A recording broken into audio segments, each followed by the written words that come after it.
an old lady at letters. um, it's also ridiculous that somebody give me an award for storytelling because that's just what I always did. And it turns out it's the only thing I'm any good at, so it'll probably be the only thing I ever do. But I've already received my best award. As a writer, it's very flattering when I get letters from kids that say, I read a lot and I really like your books the best. And there are a lot of good writers out there, and of course that's going to make you feel good. But nothing compares to getting a letter from a kid that said, I never liked to read, and your book's the first book I've read, and now I like to read. And to think I've done that for somebody, opened that door, because reading has been one of the major influences in my life, not just professionally, but mentally, emotionally, my morals, my values. Reading has played such a humongous part of my life that I think I've opened that door for somebody else is just really the best thing I could ever get. But all of a sudden, this is awful pretty. I want to thank the Chicago Tribune for giving it to me. What I'm going to do is ask you guys to ask me questions, and you can ask me anything you want except how old are you now, how much money do you make, how's your love life, and what's Matt Dillon's home phone. I'd rather do it this way because at least I know at least one person is interested in what I've got to say.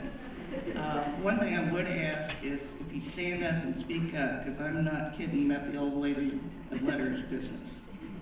So is anybody else? Yes, sir. When you wrote The Outsiders, how did you write it? Pencil, a typewriter, or with a pen? Actually, I taught myself to type when I was in the 6th grade on my father's old Underwood, and I mean it's an antique, because I realized at that point if I couldn't read my handwriting, nobody could read my handwriting, and I knew from 3rd grade when I started reading that I wanted to write stories.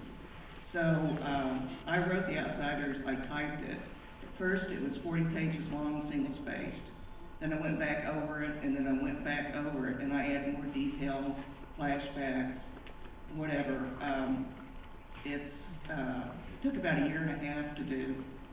So the manuscript the publisher saw was about my 3rd draft of it, because I've been constantly working on it. Anybody else? Yes, sir. I mean, you're not sir. Yes, you. Before you were The Outsiders, did you write anything else just like at your free time? Oh yeah, that's all I did in my free time. My family thought I was crazy. You know, Weird Susie's in a room writing. I was a horse nut, and my early writings were all horse stories. The Outsiders was the 3rd book that I wrote. It was just the first one I ever tried to get published. So I've been constantly practicing for about 8 years. When I wrote The Outsiders, it wasn't like all of a sudden I could decide to sit down and write a book, and it kind of came to me. I mean, I really have worked on learning how to do what I was doing. Way back there, yes. Do you want to write any other books? Am I going to write any other books? Yes, but I don't know if I'm going to write any other young adult books. I'm working on a book right now that's a paranormal comedy thriller. I have, which it's not. I just had a book of short stories published called Some of Tim's Stories, and it'll be out in paperback this next spring by Puff and Penguin, and it's the best writing I've ever done. So, and I also have an adult book out called Hawks Harbor. It's very adult. Don't buy it without your parents' approval, and I'm sure they won't unless they read it through. But, no, like I said, writing's the only thing I can do, and I like to feel like I'm a useful member of society. So I'm still writing, and if I get an idea for a young adult book, I'll write it, but I need the idea first. Okay. Yes, you.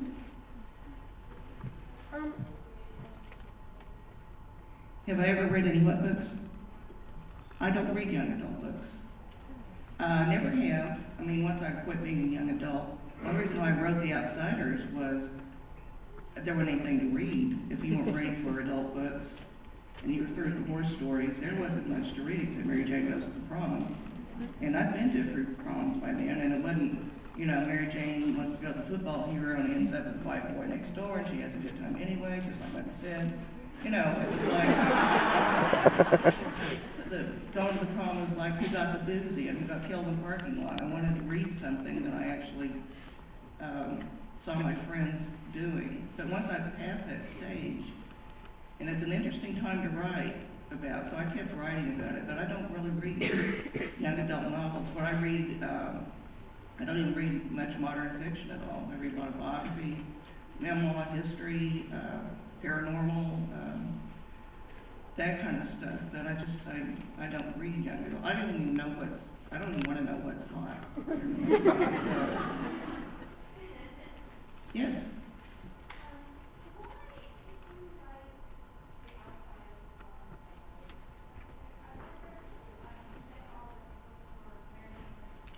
Right. Well, I've never identified with the female construct that I was supposed to fit into. I just, you know, a lot of my close friends to this day are guys. I like guys. I was hanging around with the guys. I was doing guy stuff. I was playing football. I was, you know, hunting ducks. I just didn't think, I couldn't understand, and you gotta remember in those days, back in the olden times, the genders are very, very separated. What girls got to do was very limited. I mean, stand in the john and wrap your hair and outline your eyes in black is only so interesting. I mean, couldn't do it all day long. So I was hanging around with the guys stuff. I just thought if I wrote this and said a girl was writing it, nobody would believe it. And so did my publishers. That's why they put my initials on it. And I've written from the male point of view ever since because it's just easy for me, and I'm very lazy. And I'll always take an easy way out. I enlarge my audience because girls will read boys' books, boys won't read girls' books. My Tim stories, I went so under into that guy's psyche. I'm glad I got out. Because my husband one night, I was telling him what had been going on in the bar in my head, because the guy in the stories was a bartender in an Oklahoma tavern. And he said, honey, you're starting to sound like him. Better wrap these things up pretty soon. But it's just the way I think. I just didn't think I couldn't understand what girls were doing, so I didn't think I could write a convincing girl. Now, in The Puppy Sister, my children's chapter book, I told it from the viewpoint of a female puppy. So in that book, I switched gender, genre, and species. But other than that, I think I'll probably always write from a male